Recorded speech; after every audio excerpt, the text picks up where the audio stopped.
Cinema industry వైపు వెళ్ళాలనుకుంటున్నారా? మీకు మేమున్నాం. వెంటనే కాల్ చేయండి. Hi viewers, India's largest digital media network Suman టీవీకి స్వాగతం. ప్రస్తుతం మనతో ఉన్నారు motivational speaker and language trainer Vijaya Bangaru. అమ్మ నమస్తే. అమ్మ నమస్తే.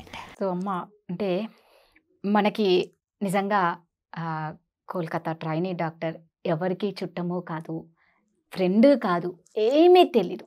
ఈవెన్ ప్రతి ఒక్కరు మద్దతు పలికే వాళ్ళు, పోరాటంలో పాల్గొనే వాళ్ళు, కానీ వ్యూయర్స్ కానీ ఎంతమంది వ్యూయర్స్ అందరు సపోర్ట్, అందరూ వీ వాంట్ జస్టిస్. అసలు ఎవరికి ఏ సంబంధం లేని వాళ్ళకే ఇంత కడుపులో మండిపోయి వాడు కనిపిస్తే వాడిని ఏం చెయ్యాలన్న కసితో ఉన్న వాళ్ళం మనకే ఇలా ఉంటే నిజంగా ఆ కన్న తండ్రి తల్లిదండ్రుల ఎమోషనల్ వర్ణనాతీతం. అందుకే ప్రతి వీడియోలో మనం భగవంతుడు వీళ్ళకి తట్టుకునే శక్తి ఇవ్వాలని కోరుకునేదే, మనం చేయగలిగింది ఏమీ లేదు కాబట్టి అదొకటే మనం కోరుకుంటున్నాం.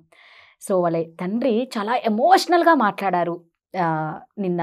అదేవిధంగా వాళ్ళ ఫ్రెండ్ నిజంగా ఆ అబ్బాయి ఒక పోయిటరీ లాగా రాశాడు. అవునండి, అది నిజంగా ప్రతి ఒక్కరిని ఇలా కదిలించేస్తుంది అనమాట. అంటే కళ్ళకు నీళ్లు రాని వాళ్ళు ఎవరు ఉండరు, మనిషి జన్మ ఎత్తిన వాళ్ళకు ప్రతి ఒక్కరు చెల్లిస్తారు, ఇలాంటి రాక్షసులు తప్ప. ఒక్కసారి అమ్మ ఫస్ట్ ఆ తండ్రి ఎమోషనల్, తర్వాత మీరు చెప్తే నాకు కూడా చాలా బాధేస్తుందండి. So sorry. సో మీరు అన్నట్టుగా ఆ తండ్రికి చాలా, ఆ కుటుంబాన్ని తీరని లోటండి. చేతికి వచ్చిన అమ్మాయి 30 సంవత్సరాలు, 31 సంవత్సరాల అమ్మాయి ఏది లేకుండా అలా బలవంతంగా వాళ్ళ ఇంటి దీపాన్ని ఆర్పేశారు అంటే మాత్రం ఆ పాపము అది ఆ ఫ్యామిలీకి ఊరికే పోదండి. సో వాళ్ళ తల్లి తండ్రి చాలా, అంటే వాళ్ళు గుండెలు పగిలేలాగా, మా అమ్మాయి చనిపోయిందని ఒక బాధపడాలా, న్యాయం జరగటం లేదని బాధపడాలా. ఇప్పటికి ఇవాళకి 35 రోజులు ఇంతవరకు కేసు ఒక కొలికి రావటం లేదు. వాళ్ళు ఎంత దురదృష్టవంతులు అంటే ఈ మాట ఉపయోగించక తప్పట్లేదండి. కూతురు చనిపోతే చంపేస్తే, కిరాతకంగా ఆమె మీద అఘాయిత్యం చేసి భయంకరంగా చంపేస్తే కనీసం ఆ శవాన్ని చూసుకోవడానికి కూడా వాళ్ళకి అర్హత లేక, దహన సంస్కారాలు జరిగేటప్పుడు కూడా వాళ్ళ ప్రమేయం ఏమీ లేకుండా, అంటే ఒక అనాథ శవాన్ని దహనం చేసినట్టుగా వీళ్ళు ఏదో పక్కన ఇంటి వాళ్ళు ఫ్రెండ్స్ వచ్చినట్టు దూరంగా ఉండి చూసారే తప్ప కనీసం ఆ శవం మీద పడి బోరున ఏడవడానికి కూడా వాళ్ళకు అర్హత లేకుండా, ఆ పర్మిషన్ కూడా పోలీసులు ఇవ్వకుండా వాళ్ళని ఆపారు. అంటే వాళ్ళ గుండెలలో ఎంత బాధ పెట్టుకొని, ఎంత హృదయాలు ఎంత ద్రవించిపోయి ఇప్పటికి కూడా ఏడుస్తూనే ఉన్నాయి. అంటే మనకే ఇంత బాధగా ఉంటే వాళ్ళకు ఎంత బాధ ఉంటుందో మనం అర్థం చేసుకోవచ్చండి. సో ఈ దహన సంస్కారాలు జరిగేటప్పుడు అండి, జనరల్గా ఎంత పేదవాడైనా కూడా వాళ్ళకున్న దాంట్లో కూతురికి దహన సంస్కారాలు వాళ్ళ డబ్బులతో జరిపించుకుంటారు. అంటే చాలా బాధతప్త హృదయాలతో జరిపించుకుంటారు. వీళ్ళు కనీసము 1 రూపాయి కూడా ఖర్చు పెట్టలేదు. ఒక అనాథ శవంలాగా కాల్చారు. నా కూతురి ఆత్మ ఎంత ఘోషిస్తుందో, మా నాన్న నన్ను కనీసం తన డబ్బులతో నన్ను దహనం చేయలేదు అని నా కూతురు ఎంత ఏడుస్తుందో అని అతను చాలా బాధపడ్డాడండి. ఆ మాటలు విన్న ప్రతి ఒక్కరి గుండె ఇలా బరువెక్కిపోయింది. దీంతోపాటు వాళ్ళ ఫ్రెండ్, అంటే ఇంకొక కొన్ని రోజులలో ఇద్దరు ఒకటి అవ్వబోతున్నారు. వాళ్ళు ఇద్దరు కలిసి ఎన్నో కలలు కన్నారు.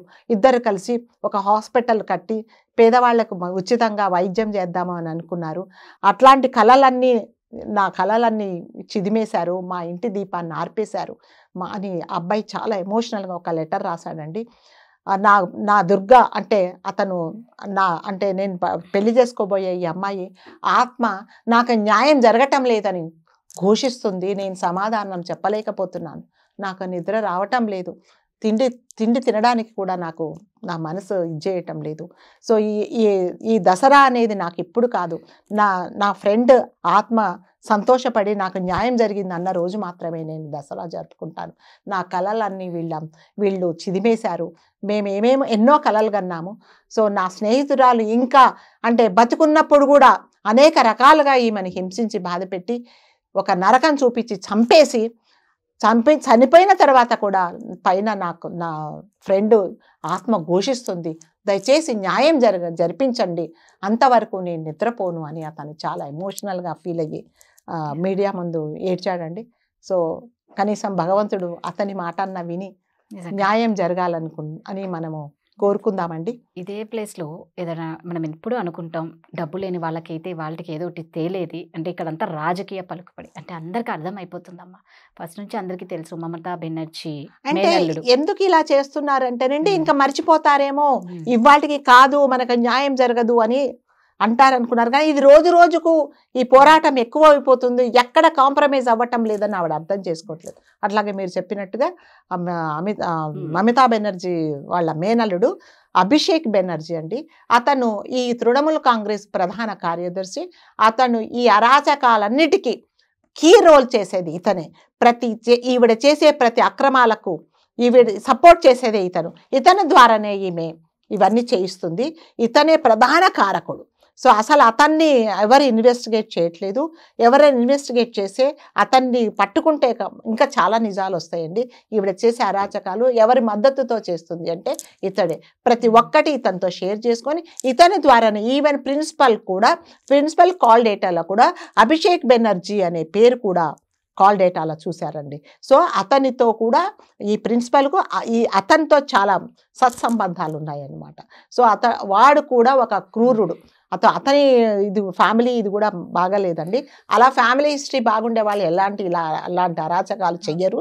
సో కాబట్టి ఈవిడకి మద్దతు, ఈవిడ సపోర్ట్, ఈవిడ రైట్ హ్యాండ్ ఎవడంటే ఈ అభిషేక్ బెనర్జీనే. సో అతని మద్దతుతోనే ఈవిడ అరాచకాలన్నీ చేస్తూ ఉన్నారు. కాకపోతే ఎవరికి నాకు తెలియదు, మరి ఎవరికి ఎందుకు ఐడియా రాలేదో అతన్ని కూడా ఎంక్వైరీ చేస్తే ఇంకా కొన్ని నిజాలు బయటకు వస్తాయి. ఎందుకంటే ఇంకంతేనండి రాజకీయం, అంతే. మమతా బెనర్జీ స్ట్రాటజీ ఎలాగంటేనండి, అంటే ఎవరే కానీ ప్రింట్ మీడియా కానీ ఏ మీడియా కానీ ఎవరైనా సరే ఈవిడకి అగెనిస్ట్గా మాట్లాడితే, అగెనిస్ట్గా ఎవరైనా ఒక రిపోర్ట్ చేస్తే, ఈ ప్రభుత్వాన్ని ఎవరైనా చేతులెత్తి చూపిస్తే వాళ్ళు నెక్స్ట్ మరుసటి రోజు సూర్యుడిని చూడరు అని వెస్ట్ బెంగాల్లో అందరికీ. దానికి తోడ్పడేది ఎవరంటే ఈ అభిషేక్ బెనర్జీనే. అంత పకడ్బందీగా పెట్టుకున్న తన సామ్రాజ్యము ఇవాళ కూకటి వేళ్లతో సహా పెకిలించుతున్నారు అనే బాధతో నా కుర్చీ కావాలంటే మీరు తీసుకోండి, మీకు న్యాయం కావాలా లేకపోతే నా రాజీనామా కావాలా అని మాట్లాడుతున్నారు. కానీ ఆవిడేమి రాజీనామా చేయదండి. ఆవిడ రాజీనామా చేయకుండా లాగి కింద పారేస్తారు. రాజీనామా వరకు ఎవరు వెయిట్ చేయరు. సో ఆవిడ నిర్ణయించుకోవాల్సింది ఆమె. కరెక్ట్ అమ్మా. నిజంగా డాక్టర్లందరూ కూడా చాలా చక్కగా పోరాడుతున్నారు. విధుల్లోకి రమ్మన్నా రావటం లేదు. ఒకటే అండి, ఏ తప్పు చేయనప్పుడు చక్కగా డాక్టర్లు కోరుకున్నట్టు ఆవిడ చేస్తే ఆమెకు అసలు రాజీనామా అన్న వర్డ్ కూడా యూజ్ చేయాల్సిన ఇప్పుడు డాక్టర్స్ ఎప్పుడైతే అదేంటి నిరసన చెయ్యము కాల్ ఆఫ్ చేస్తారో ఇంకా లేదండి, ఇంకా కేసు అనేదే లేదు, ఇంకా లేదు.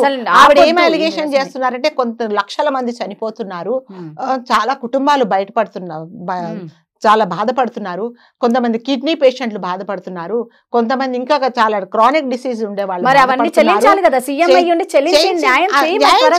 అంతేగాని వీళ్ళని సమ్మె ఆపమండం అది కాదు కదా, సొల్యూషన్ కాదు. సమ్మె వాళ్ళతో విరపించ చేయాలి అది కాదు. నువ్వు న్యాయం చెయ్యి, అందరినీ బయటికి తీ, అది సొల్యూషన్. నువ్వు సమ్మె విరమించు, నువ్వు డ్యూటీలో చేయంటే ఎవ్వరు చేయరండి, ఎవ్వరు చేయరు. ఇది ఎన్ని రోజులైనా ఇలాగే జరుగుతుందండి.